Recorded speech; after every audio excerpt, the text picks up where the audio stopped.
coming back to the education side of things, um, did you see the value of education and how that can be improved in the Web3 space, or how did that journey look like for you joining the Metakey team? Yeah, I think for a lot of people, when you've went through hard times, just like Maureen, I've lost a bit of money, just doing terrible things.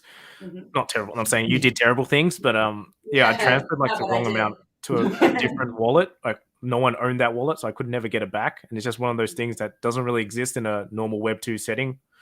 So for me, a lot of the education is like I had such a bad like start to it. I wish everyone else didn't have that start. So part of that is like trying to help people on board and make sure they have the right resources. But it's also very difficult at the same time because everyone has their own motivations.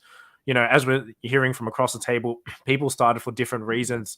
I get very sucked in by the innovation side. So I'm just like, oh, everyone's, it's not about the money all the time. But then sometimes it kind of is when you kind of realize, especially these markets, things like Pepe Coin just shows like how like quickly people would dump things just to get like some money, quick liquidity in.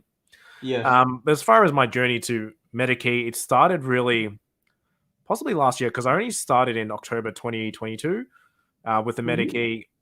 But it started long before then, trying to get out, just meeting a lot of new people at events because COVID just happened. And I realized, ever since like I hadn't really made a new friendship group since my YouTube days.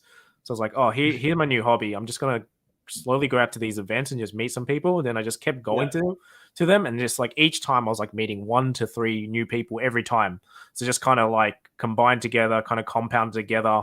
And then I met Yeah. some really cool people along the way. And then obviously Maddie and all that. My first NFT Melbourne event, he was there, and he was actually one of the people I met there.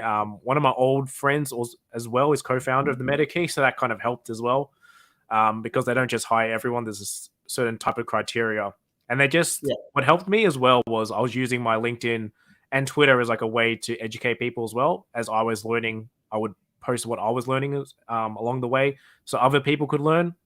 So that kind of just fused it into Meta Academy, which they were really looking for someone to kind of lead that up because it is kind of like a YouTube platform, but it's also Web3, so it's super niche.